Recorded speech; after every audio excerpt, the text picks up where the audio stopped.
ঝড়ের রাত, মেঘে ঢাকা আকাশ, বৃষ্টি আর বজ্রপাত যেন আকাশকে ফাটিয়ে দিচ্ছিল।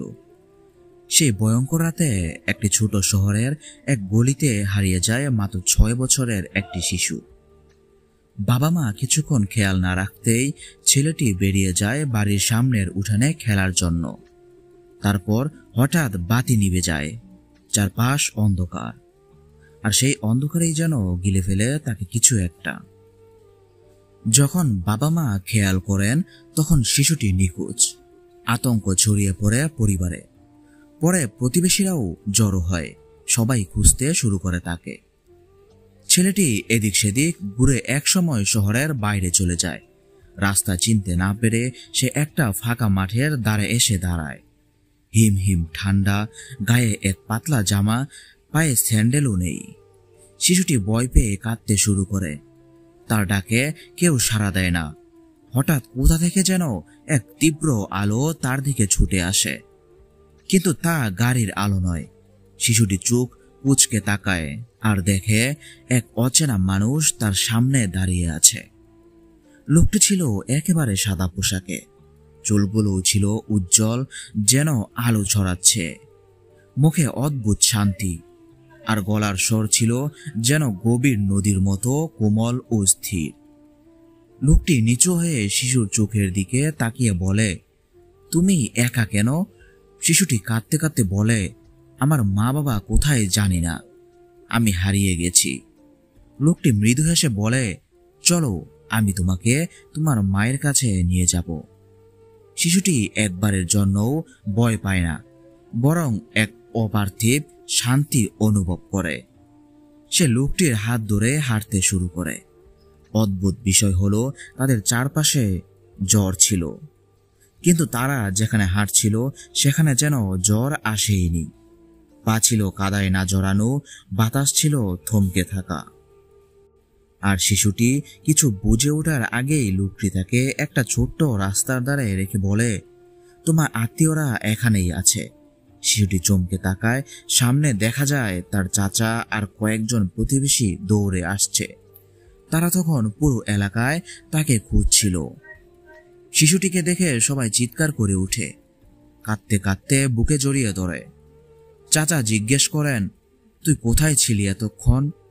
শিশুটি উত্তরে বলে, একজন সাদা জামা পরা চাচা আমাকে এখানে এনে দিল।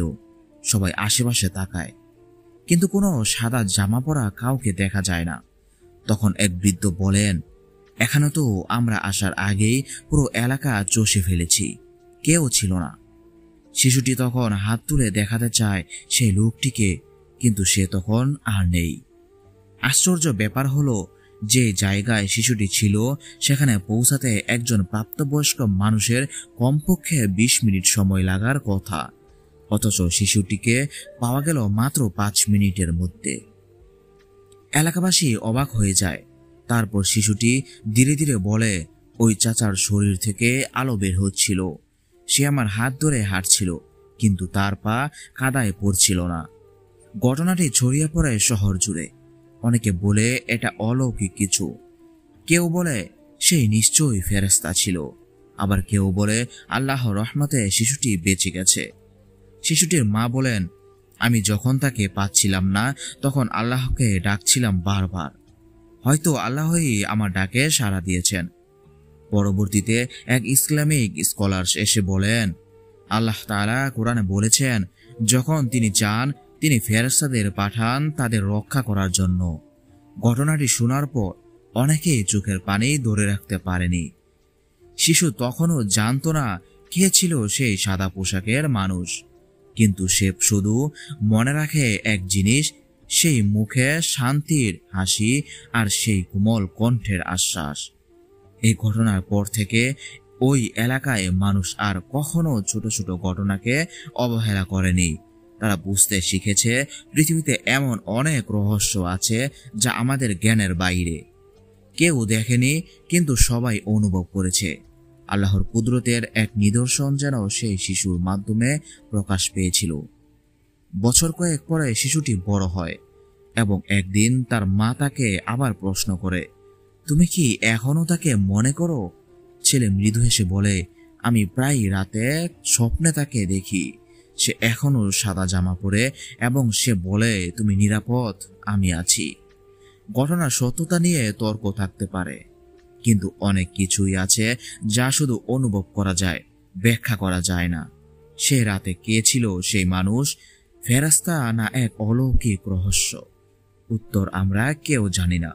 তবে এতটুকু সত্য, আল্লাহ যখন চায় তখন কোনো কিছুই অসম্ভব নয়।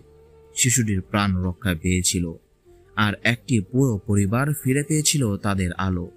এই বাস্তব ঘটনা আজও অনেককে ভাবায়, কাঁদায় এবং বিশ্বাস করায় অদৃশ্য জগৎ থেকে কোনো এক সাদা আলো এখনো পাহারা দেয় আমাদের মাঝে।